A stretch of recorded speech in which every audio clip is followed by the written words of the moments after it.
Starten wir mit den YouTube-Updates diese Woche. Die langen Shorts bekommen ein Update, beziehungsweise bekamen ein Update, war schon letzte Woche. Sie werden jetzt in der Registerkarte Shorts angezeigt, auf eurem Kanal, in eurem YouTube-Studio, im Home-Tab und im Subfeed. Finde ich, ist eine gute Sache.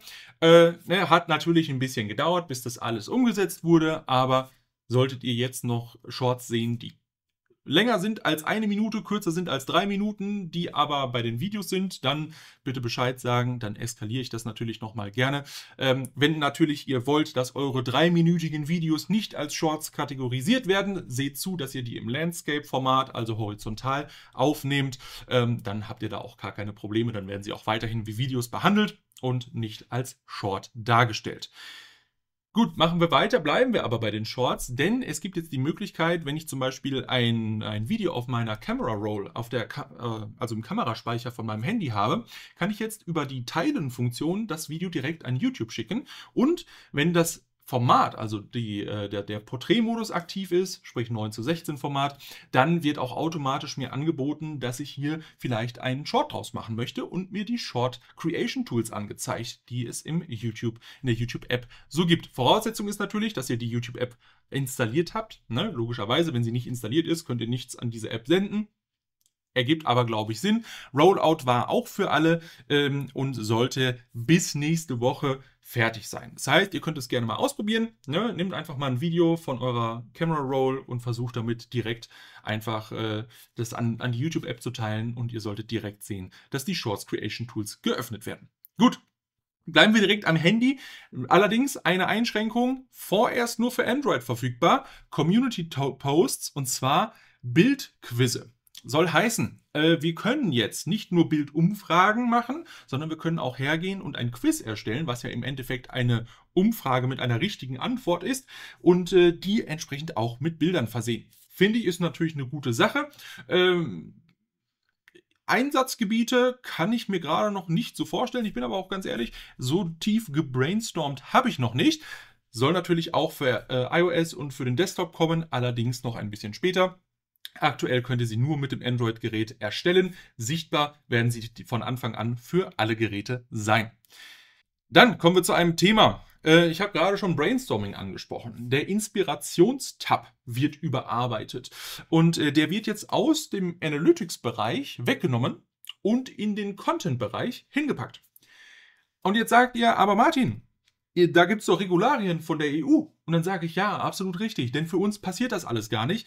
Allerdings finde ich es trotzdem wichtig, dass wir kurz einmal darüber sprechen, was denn eigentlich da jetzt umgebaut wird. Das Outline-Feature, also die Hilfe bei der Erstellung eines Skriptes, das soll jetzt praktisch mehr in den Vordergrund gehoben werden. Und hier natürlich powered by Gemini.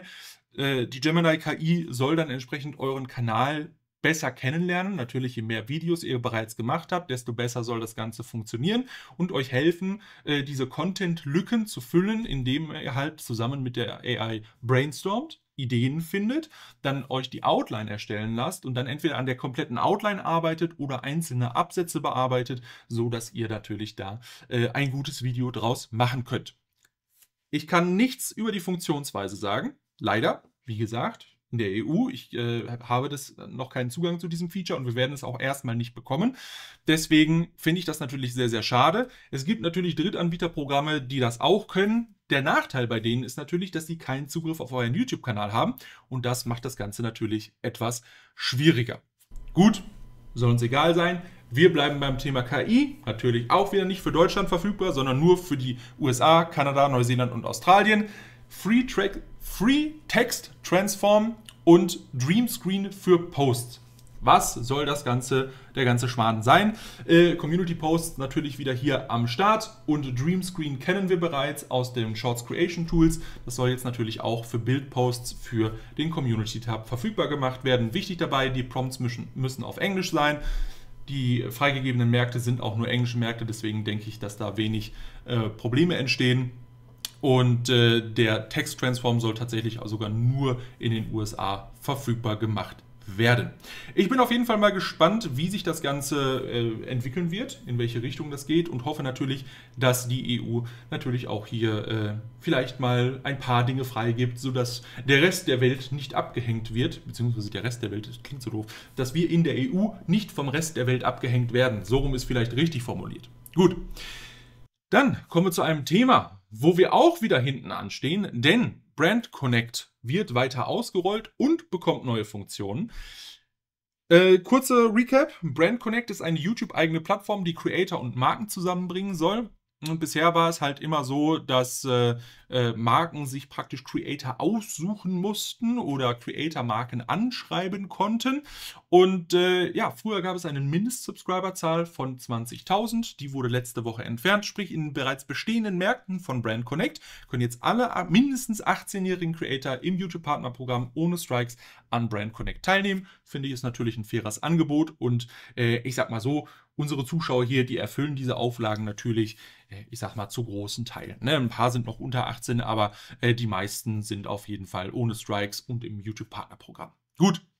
Brand Connect ist leider weiterhin nur in Brasilien, Indien, Indonesien, in den Vereinigten Königreichen und in den United States verfügbar. Eine Erweiterung der Märkte steht im Raum. Es gibt allerdings noch keine genauen Daten dazu, wann das der Fall sein soll und entsprechend müssen wir uns da natürlich auch ein bisschen zurückhalten. Mehr Infos kriegt ihr natürlich hier auf dem Kanal, also abonnieren nicht vergessen und dann gehen wir direkt rein in die eigentliche neue Funktion. Ne? Denn das ist ja das, was hier interessant wird und das ist der sogenannte Brand Connect Open Call. Das ist eine Art Ausschreibung, die Marken erstellen können, worauf sich Creator bewerben können. Die sind jetzt neu bei Brand Connect und da soll es die ersten Tests ab Dezember 2024 geben. Der Rollout soll im Laufe von 2025 sein und ich hoffe einfach mal, dass wir als Markt hier in Deutschland bzw. in Europa entsprechend auch bald mal Zugang zu Brand Connect bekommen und entsprechend hier auch Nutzen von dieser Funktion haben. Ich halte euch natürlich auf dem Laufenden, wenn es da neue Infos gibt, gibt es die auf jeden Fall hier auf dem Kanal. Zu guter Letzt kommen wir zu einem, ja, ich sag's mal, zu einer neuen Art, Videos zu verifizieren, möchte ich das fast nennen. Und das ist die sogenannte C2PA-Markierung oder auch Captured with a Camera. C2PA ist ein Standard, auf den sich einige Hardwarefirmen geeinigt haben, das praktisch ein Metadetail, ein Metatag in das Video einbaut, der beim Bearbeiten verloren geht. Soll heißen, wenn ich jetzt zum Beispiel mit dieser Kamera, die nehme ich ja gerade über OBS auf, das heißt, da würde kein C2PA-Tag erstellt werden. Wäre das allerdings eine neue Kamera mit dieser entsprechend verbauten Hardware, hätte das Video darin einen sogenannten C2PA-Tag. Wenn ich das Video ungeschnitten, unverändert hochladen würde, dann wäre dieser C2PA-Tag erhalten und das Video könnte als "This video was captured on a camera", also dieses Video wurde tatsächlich mit einer Kamera aufgenommen, gekennzeichnet werden. Was natürlich gerade, wenn es halt um zum Beispiel Deepfake-Vorbeugung geht oder ähnlichem, natürlich sehr, sehr sinnvoll ist. Ne? Das heißt, wenn ich jetzt sagen möchte, dass ich kein Fake bin, dann ist es natürlich in meinem Interesse als Creator, wenn ich mich selber auch mit diesem Metatag versehe. Inwieweit man da eingreifen kann, steht natürlich noch offen. Ne? Das ist ein sehr, sehr junger Standard. Noch nicht viele Creator haben den, noch nicht viele Kameras unterstützen den. Gerade Creator, die auch mit älteren Kameras arbeiten, haben diesen neuen Standard nicht.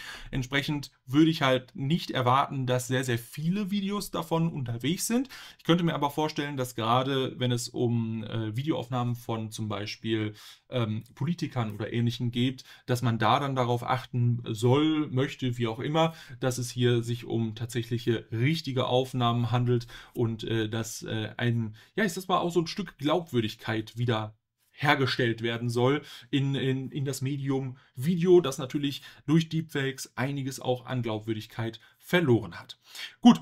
Ihr könnt mir ja gerne mal eure Meinung zu C2PA in die Kommentare schreiben. Ich finde, es ist ein sehr, sehr spannendes Thema. Lasst uns gerne mal darüber sprechen und würde sagen, wenn ihr weitere Fragen zum Thema YouTube habt, gerne auch in die Kommentare. Ich bereite nebenbei wieder ein paar Tutorials vor. Wir schauen einfach mal, wie weit wir damit kommen. Ich würde sagen, ansonsten sehen wir uns nächste Woche zu weiteren YouTube-Updates. Bis dahin, macht's gut und haut rein.